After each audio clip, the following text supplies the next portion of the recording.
보험설계사, 영업인들을 위한 12월 12일 목요일 간추린 아침 뉴스. 채널 추가하시면 영업에 대한 다양한 정보를 볼 수 있습니다. 123 비상계엄 사태를 합동수사할 경찰과 공수처, 국방부의 공조수사본부가 출범했습니다. 이번 계엄 사태 수사는 공조수사본부와 검찰의 입하전으로 진행될 전망입니다. 더불어민주당이 윤석열 대통령에 대한 2차 탄핵안을 오늘 12일 발의해 모레 14일 오후 50표결에 나서기로 했습니다. 내란 혐의 특검법과 네 번째 김건희 여사 특검법은 오늘 12일 국회 본회의 표결에 붙여집니다. 윤석열 대통령이 비상계엄 선포 3시간 전 조지호 경찰청장과 김봉식 서울경찰청장을 안가로 불러 만난 것으로 확인됐습니다. 이 자리에서 윤 대통령은 A사용지 일정의 계엄 시 장악해야 할 기간 등 지침을 내리고 계엄 선포 이후에는 조 청장에게 직접 전화해 국회의원 체포도 지시한 것으로 전해졌습니다. 국회에 출석한 한덕수 총리가 비상계엄을 못 막아서 송구하다며 거듭 고개를 숙였습니다.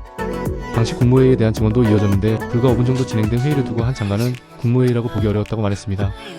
국무회의는 밤 17시 17분부터 22분까지 단 5분 열렸고 회의록도 남기지 않았습니다.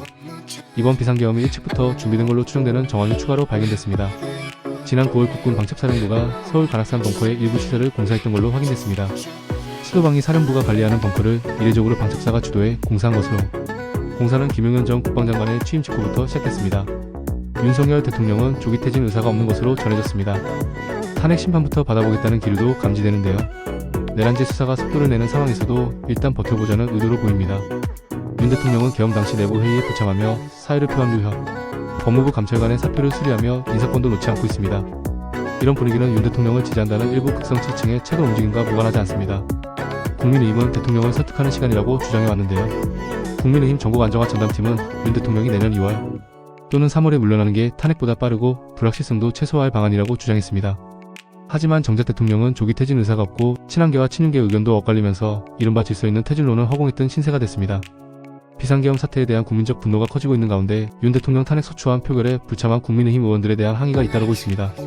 근조 화환을 보내고 계란을 던지는가 하면 일부 의원의 집 앞에는 흉기까지 배달되기도 했습니다. 국민의힘 중앙당사 앞에선 집회 참가자들이 표결 집단 불참을 비판하며 이른바 국민의힘 장례식을 치르기도 했습니다.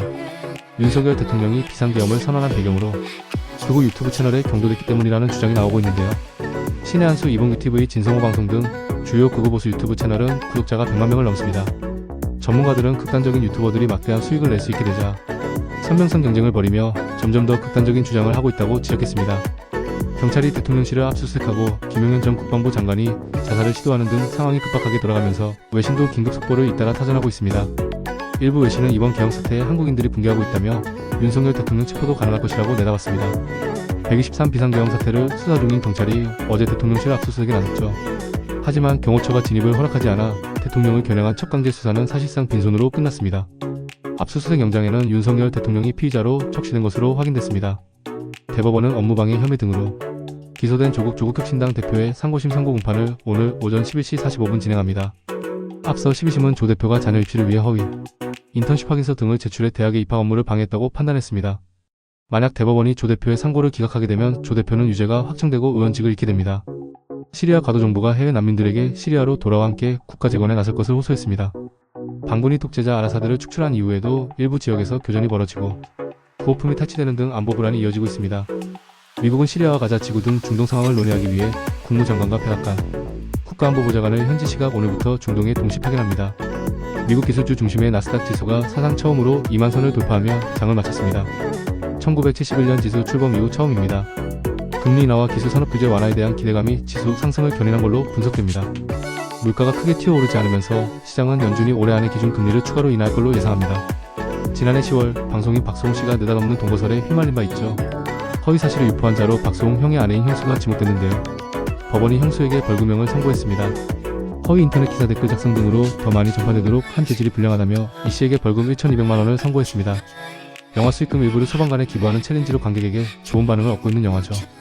영화 소방관을 두고 온라인에서 불매 움직임이 포착됐습니다. 영화 불매 소동은 영화를 만든 곽경택 감독의 동생이 윤 대통령 탄핵 소추안 표결에 불참한 곽경택 국민의힘 의원이란 사실이 알려지면서 시작됐습니다. 코레일과 철도노조의 임단협이 타결되면서 노조가 일주일 만에 총파업을 끝내고 업무에 복귀했습니다. 코레일이 운영하는 수도권 전철은 오늘 아침 첫 차부터 정상 운영되고 있으며 KTX와 무궁화호 등 일반 열차는 평시 대비 편성이 다소 줄어든 상태에서 단계적으로 정상 운행될 예정입니다. 최근 서울 여의도 국회 앞에 대통령 탄핵을 요구하는 인파가 몰리면서 휴대전화가 잘 터지지 않는 상황이 잇따르고 있는데요. 지상파 DMB가 작동하는 휴대전화 덕에 실시간으로 상황을 알 수 있었다는 경험담이 나오고 있습니다.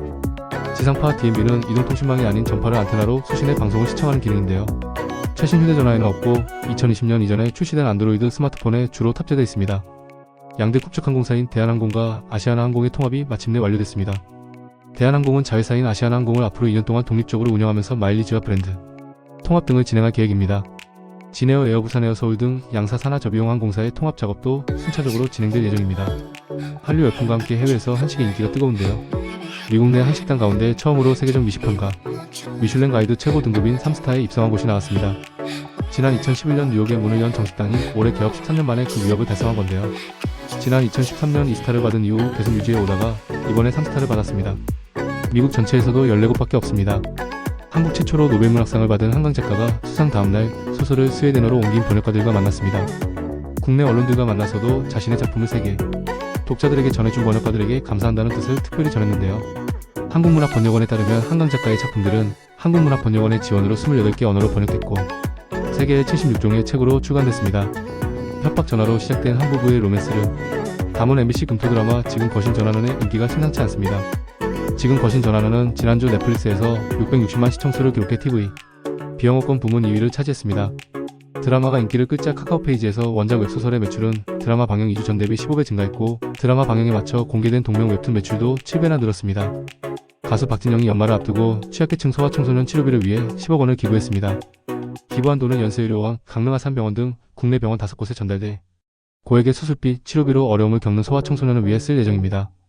2022년부터 매년 10억 원씩 기부하며 선한 영향력을 전하고 있는 박진영은 두 딸을 키우는 아빠의 마음으로 치료비 기부를 하게 됐다고 밝혔습니다.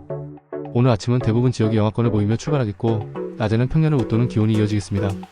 현재 해상 곳곳에 풍랑주의보가 발효 중인 가운데 강한 바람과 함께 바다의 물결은 최고 3.5m 넘게 일고 동해안에는 너울까지 밀려오겠습니다.